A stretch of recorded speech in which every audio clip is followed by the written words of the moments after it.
मुझे हैरत है कि इस तरह के विचार सरकारों के दिमाग में आते क्यों हैं। सरकारें अपनी पार्टी को कैसे फायदा होगा वो उस पर काम कर रही है। इस पे अगर कोर्ट रोक लगाई है तो उसका धन्यवाद है। देखिए, हमें खुशी है, हम इस्तकबाल करते हैं सुप्रीम कोर्ट के इस स्टे का जो फैसला लिया है, और यकीनन जो ये उत्तर प्रदेश में जो इस टाइप का डिसीजन लिया गया था, जो नेम प्लेट लगाने का, इससे ज़्यादा गिरा हुआ फैसला नहीं हो सकता। फैसला बहुत गलत था और मुझे खुशी है माननीय न्यायालय ने इस मामले को संज्ञान लेते हुए एक बहुत महत्वपूर्ण फैसला दिया है। ये जीत है संविधान की, ये जीत है भारत के महात्मा गांधी की उस आत्मा को।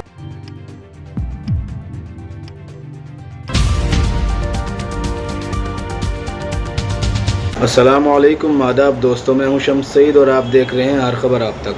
दोस्तों, जो खबर आज आपके साथ साझा करने वाला हूं और शेयर करने वाला हूं वो उत्तर प्रदेश से जुड़ी है। आपको पता है कि लगातार कावड़ यात्रा के तहत जो उत्तर प्रदेश की योगी सरकार ने नेम प्लेट डिस्प्ले करने का, जो भी कावड़ यात्रा वाले रूट पर जो ढाबा रेस्टोरेंट वगैरह पड़ते थे, दुकान ठेला मकान जो भी पड़ रहे थे, जो कारोबार से मुताल्लिक थी, उन सबको बड़े बड़े अक्षरों में अपने नाम लिखने थे, जिसकी वजह से जो मुस्लिम कारोबारी हैं उनको साफ तौर पर और सीधे तौर पर परेशानी ये हो रही थी कि उनका कारोबार ठप पड़ गया था। अब इसमें इस फैसले को सुप्रीम कोर्ट में चैलेंज किया गया था। हमने आपको कल बताया कि जमीयत उलमा हिंद मौलाना अरशद मदनी ने भी इसको सुप्रीम कोर्ट में ले जाने की बात कही थी, लेकिन उससे पहले पटिशन इसने डाल दी थी। जैसे आपको बता दें कि ये इसका नाम था, इस NGO का Association of Protection of Civil Rights की याचिका पर सुप्रीम कोर्ट में आज सुनवाई हुई, जिसमें सुप्रीम कोर्ट ने इन तमाम तर जो ये आदेश जारी हुआ है नाम डिस्प्ले करने का, उस पर अंतरिम रोक लगा दी है।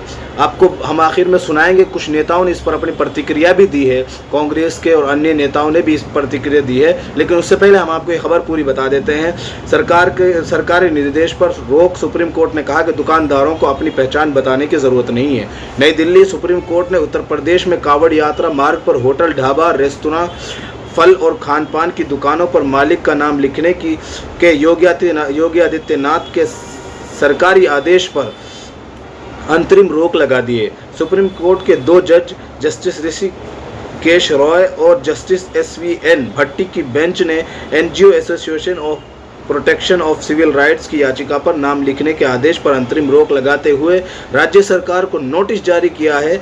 याचिका दाखिल करने वालों ने इसे आर्टिकल 15 का उल्लंघन बताया है, जो धर्म या जाति के आधार पर किसी भी भेदभाव को गैरकानूनी बनाती है। ये तमाम तर मुख्तसर तौर पर आपको खबर सामने आ गई। इससे साफ तौर पर यह बात स्पष्ट हो गई होगी कि जो योगी सरकार का जो एक आदेश जारी हुआ था वह असंवैधानिक था। अगर असंवैधानिक नहीं होता, गैरकानूनी नहीं होता, तो सुप्रीम कोर्ट इस पर पाबंदी क्यों लगाता, अंतरिम रोक क्यों लगाता।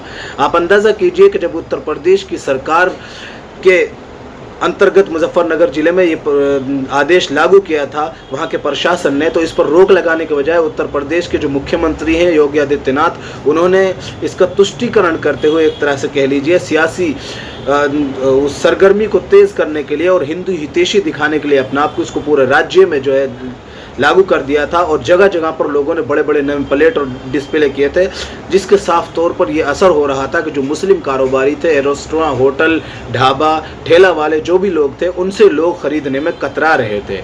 और जो कुछ लोग आजकल नफरत इतनी भर दी गई है कि ख़ास तौर पर उसका असर ये पड़ रहा था कि आपने देखा होगा कि कल और परसों 2-4 दिन के अंदर अंदर वहाँ के जो मुस्लिम कारोबारी हैं उनके इमोशनल वीडियोस भी आ रहे थे। तो दोस्तों, सबसे बड़ी बात यह है कि संविधान की जीत हुई है और सीधे तौर पर सुप्रीम कोर्ट ने और 2 जजों की इस बेंच ने एक NGO के द्वारा जो याचिका दाखिल की गई थी उस पर रोक लगा दी है। अब आपको हम वो बयान और वो बाइट्स दिखा देते हैं जो सियासी लीडरान ने इन पर अपनी प्रतिक्रिया दी है, और सुप्रीम कोर्ट ने यहाँ तक के किसान यूनियन के जो नेता है राकेश टिकैत, उन्होंने भी कुछ कहा है, वो हम आपको दिखाना चाहते हैं। दोस्तों, आप पूरी वीडियो देखिएगा ताकि आपको इस तमाम तर चीज़ों का स्पष्ट तौर पर सब चीज़ का अंदाज़ा हो जाए। देश संविधान से चलेगा, तो इस फैसले का स्वागत है। और मुझे हैरत है कि इस तरह के विचार सरकारों के दिमाग में आते क्यों हैं। कौन सी मानसिकता है जो सरकारों को इस तरह के काम करवाने के लिए प्रेरित करती है। मुझे हैरत है। समाज, खासतौर से हरिद्वार से लेकर के दिल्ली तक आप इस रूट पर निकल जाइए तो क्या हिंदू क्या मुसलमान सब कांवड़ यात्रा का स्वागत करते हैं, यात्रियों का स्वागत करते हैं, उनके लिए कैंप लगाते हैं। और अब नाम डिस्प्ले करने, किस किस चीज का नाम डिस्प्ले करवाइएगा आप? आने वाले दिनों में आप क्या कहिएगा कि खून के बोतल पे लिख दीजिए कि खून के कतरे जो है वो जो डोनेट होके आए हैं वो कहां से आए हैं। हवाओं पर नाम लिखवा दीजिएगा। इसी हवा में तो सब सांस ले रहे हैं ना। आप हिंदू में मुसलमान हम दोनों यहाँ पे सांस ले रहे हैं, तो क्या हवाओं को अलग कर दीजिएगा? इसका भी डिस्प्ले करवाइएगा। ये बहुत ही खतरनाक साजिश है समाज को बांटने की। आज आप मुसलमानों को चिन्हित करके नाम प्लेट लगवा रहे हैं, कल आप दलितों का लगवाएंगे, परसों पिछड़ों का लगवाएंगे। आप समाज को क्या 75 साल पुराने भारत की तरफ ले जाना चाहते हैं, 100 साल पुराने भारत की तरफ ले जाना चाहते हैं? देश उत्तरोत्तर प्रगति कर रहा है, दुनिया प्रगतिशील हो रही है, आप पीछे की तरफ जा रहे हैं। बहुत ही गलत फैसला था। माननीय उच्चतम न्यायालय का शुक्रिया। आप लोगों ने विरोध किया। पीयूष गोयल साहब आप कह रहे हैं कांग्रेस ने जो गलती करी थी उस गलती को सुधारा है हम लोग। देखिए, जो चीजें ढकी छुपी हो रही थी सरकार ने अब उसे जगजाहिर कर दिया। हालांकि सरकारों को हमेशा से शर्म का एक महीन पर्दा जो है वो रखना चाहिए, लेकिन ये सरकार पूरी तरह से बेशर्मी पर उतारू है और इनके लिए कोई फर्क नहीं पड़ता। बहुत ही गलत फैसला है। कैसे आप एक ऐसी संस्था जिसपे 100 तरह के इल्जाम रहे हैं अतीत में, जिसे इसी भारत में सरदार वल्लभ भाई पटेल साहब ने गृहमंत्री रहते हुए बैन किया हो, अब आप सीधे आजादी दे रहे हैं कि आप जाइए और जो सरकारी कर्मचारी हैं वो भी उनकी शाखाओं में भाग लीजिए। शाखाओं में क्या पढ़ाया जाता है ये देश जानता है। ऐसे में ये बहुत ही गलत फैसला है। अभी देश में कोर्ट जिंदा है। कोर्ट अगर इस तरह के फैसले लेता रहेगा तो उस पर विश्वास जमा रहेगा। सरकारें अपनी पार्टी को कैसे फायदा होगा वो उस पर काम कर रही है। इस पे अगर कोर्ट रोक लगाई है तो उसका धन्यवाद है। लिखत पढ़त ये होना चाहिए कि किस होटल में क्या बन रहा, वेज या नॉन वेज बन रहा है, उस पर होना चाहिए।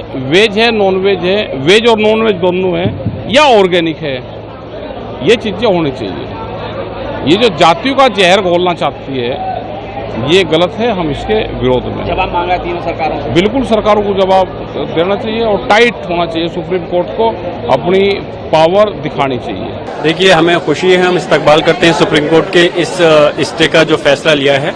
और यकीनन जो ये उत्तर प्रदेश में जो इस टाइप का डिसीजन लिया गया था, जो नेम प्लेट लगाने का, इससे ज़्यादा गिरा हुआ फैसला नहीं हो सकता। हमने इसकी पहले भी मजम्मत की थी और इस चीज़ की इस आज़ाद मुल्क के अंदर ऐसे फैसले का कोई मतलब नहीं बनता है।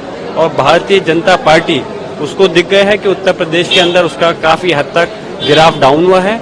अपने आप को बचाने के लिए और कहीं ना कहीं इस चीज़ को आगे उन्होंने बढ़ाया। हम इसकी मजम्मत करते हैं और हमने तो पहले भी इस बात को कहा था कि सुप्रीम कोर्ट को इसका संज्ञान ले करके इस पे स्टे तो लगाया है और उन लोगों के खिलाफ कार्रवाई भी करनी चाहिए जो कि संविधान के साथ में खिलवाड़ करना चाहते हैं। फैसला बहुत गलत था और मुझे खुशी है माननीय न्यायालय ने इस मामले को संज्ञान लेते हुए एक बहुत महत्वपूर्ण फैसला दिया है, क्योंकि माननीय न्यायालय इस बात को कभी नहीं देख सके देश के अंदर सांप्रदायिक सौहार्द बिगड़े, देश की जो संविधान की मूल भावना उसके विरुद्ध कोई काम हो।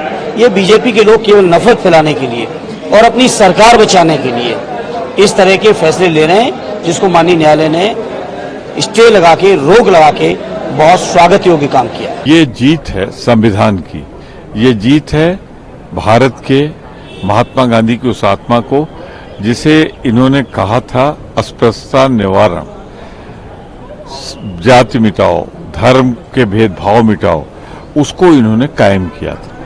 और मैंने इस मुद्दे को आज उठाया था राज्यसभा में। तो सुप्रीम कोर्ट के इस फैसले का मैं स्वागत करता हूं। इसने संविधान की रक्षा की है। फिलहाल इन तस्वीरों में इतना ही दोस्तों। आगे फिर मुलाकात होगी आपसे किसी ऐसी खबर के साथ। तब तक के लिए जय हिंद, धन्यवाद।